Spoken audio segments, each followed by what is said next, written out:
Here at my church, we host a fall festival for the community. I'm always amazed by the fact that our church, which averages about 125 people in attendance, is able to host an event for almost 1,000 people. While this is a great event, it's not always brought a smile to my face. Because you see, our fall festival started over 10 years ago, simply as a way to provide an alternative activity to the American holiday Halloween. We had small games, crafts, and candy for the children of our church. After a few years of following this pattern, a lady at my church expressed a desire to make this more of a community event by providing dinner for those in attendance. I started to catch her vision and decided to add an inflatable slide to the activities. We began to plan and announce the event to our congregation. I had absolutely no idea what was about to happen. On the night of our fall festival, I was prepared for the usual number of church children and a few of their friends. Instead, we had so many people attend that it was impossible to count them. I wish I could tell you that it was an amazing night, but to be honest, it was absolute chaos. We were not prepared, and I spent most of the night praying that we all survived. At the end of that night, my husband and I went home and took an honest look at this event. There was obviously a need and a desire for it in our community because so many people had attended. But if we were going to continue offering this event, we needed to do it right. We spent a great deal of time creating a new plan. So I can tell you now that it is a privilege to share with our community each year through a well-organized event. So tonight, let's talk about what is a special event.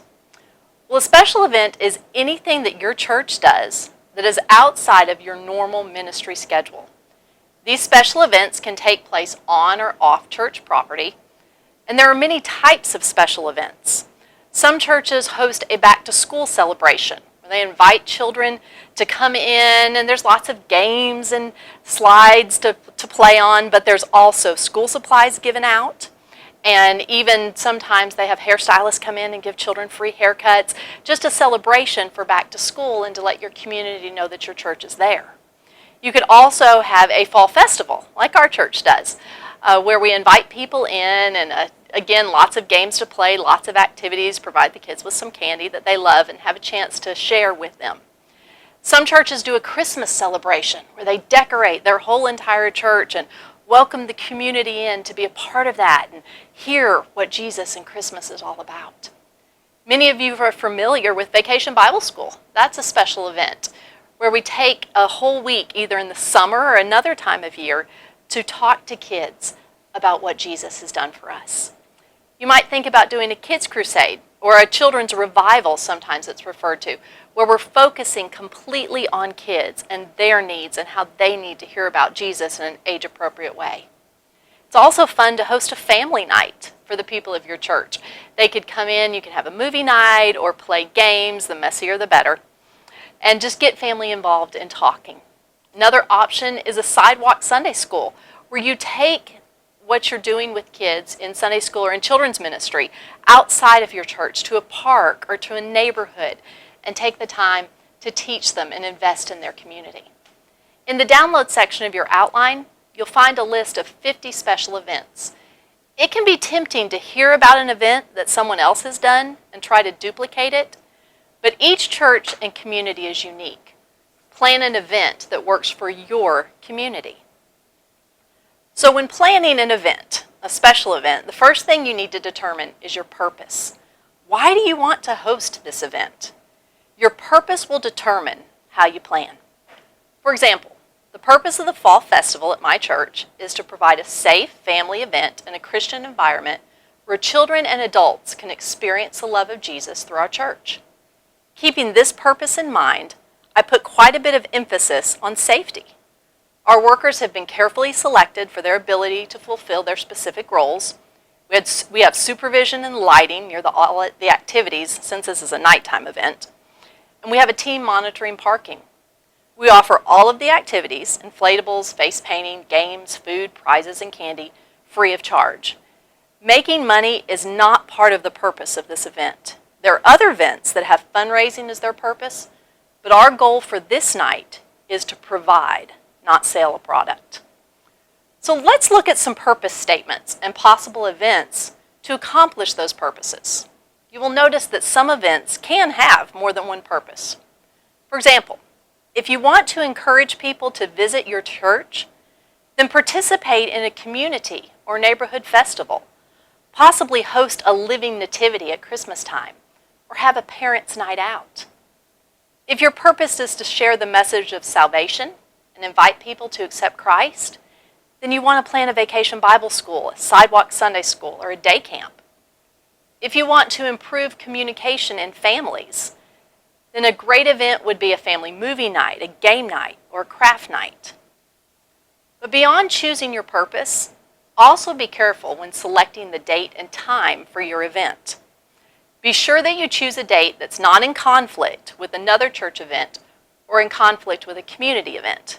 For example, in my community, we typically do not plan events on Friday night during the fall because most people are at the high school football games. Once you have a date chosen and a purpose for the event, you need to consider your budget. Too often, we fail to plan special ministry events because we're afraid of the cost.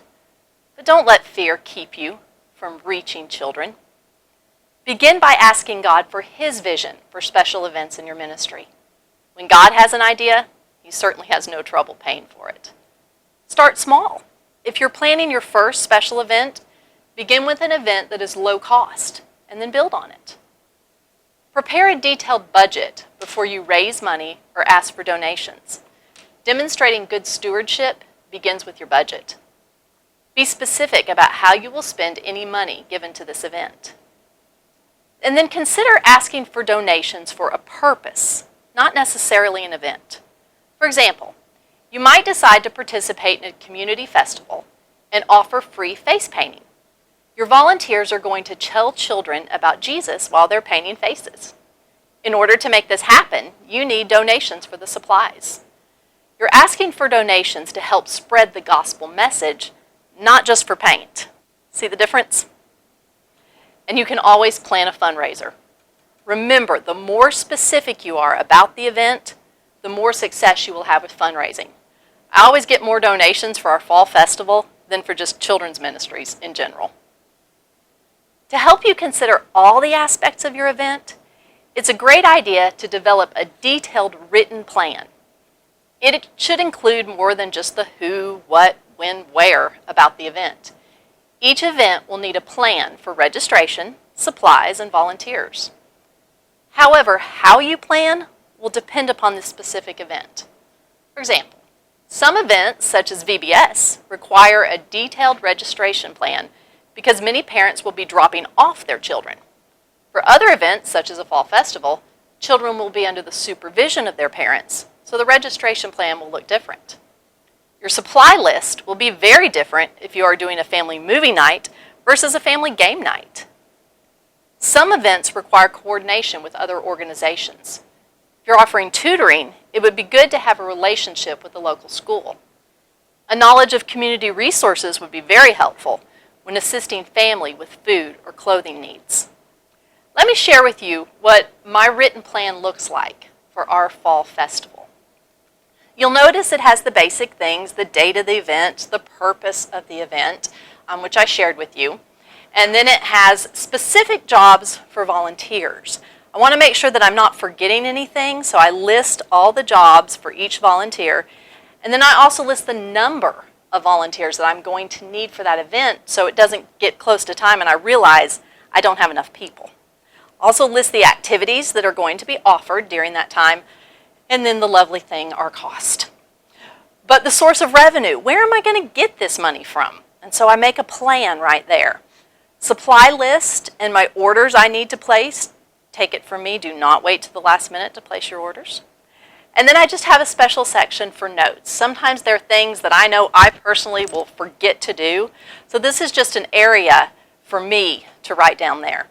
Now at the back of your outline, you'll notice a link for a sample planning guide. They'll have the one that I've got listed here, but there'll also be a blank one that you can use to fill out for your event. Now, it's impossible to have a successful event without a great team of volunteers. When you ask for volunteers, be specific. Don't just ask for help. Have a list of jobs and responsibilities from which volunteers can choose. Some people are more comfortable behind the scenes, working on preparations like food or preparing supplies. Other people love working directly with families and children. When you have a variety of ways that people can help, you'll have more volunteers. Do your best to match people with their gifts and preferences. Remember that not everyone will respond to an announcement, so recruit volunteers directly. Be simple and clear. I would love for you to be in charge of registration at our back-to-school event. When volunteers arrive, have something for them to begin working on immediately. There's nothing worse than for a volunteer to arrive planning to help and not having anything for them to do. They will not feel needed and may leave, or worse yet, not volunteer again. So if several people have volunteered to maybe help with decorations, have supplies ready and ask them to do something specific. Asking someone to decorate a room is more vague than saying, take this green and brown paper and can you make a tree on the wall? Here's a picture if you need an idea. In other words, have a sample of what you want and the supplies to make it happen. It's also a good idea to have 2 or 3 extra volunteers in case someone cancels at the last minute. So imagine with me that you have planned, prepared, have your staff in place, and the day of your event has arrived. You're excited and a little nervous at the same time. Before you begin any last-minute preparations, take time to pray. Pray that God will help you fulfill His purpose and share Jesus. There's some important things to remember on event day. People will start arriving well ahead of your start time. Have everything ready in advance so you can concentrate on talking with those who arrive early. Be sure that your volunteers know the importance of arriving on time. I would suggest asking all volunteers to arrive at least 30 minutes early.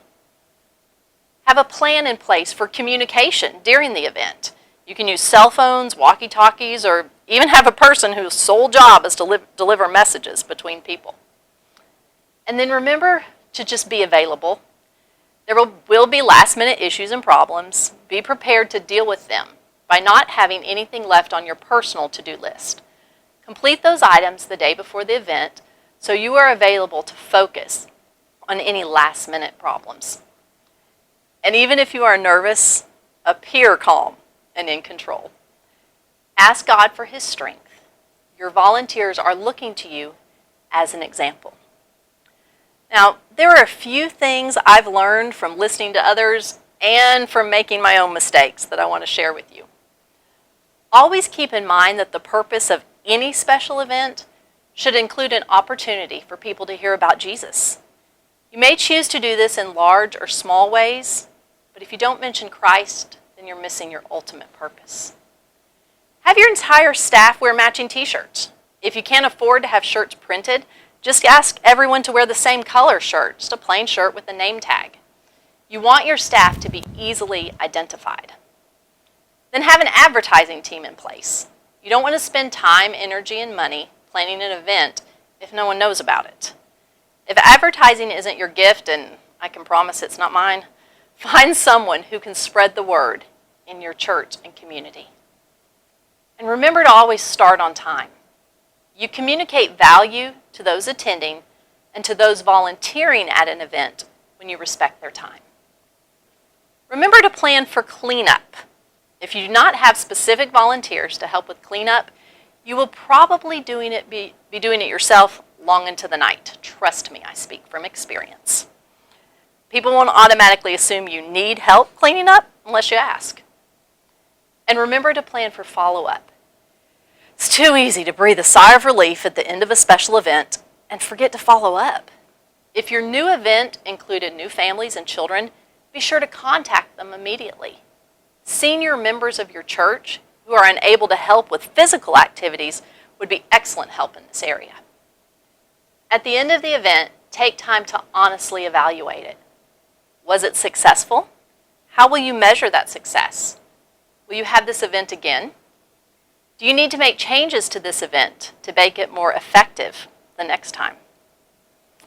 My prayer is that you will see the value of of reaching out to children and families in unique ways.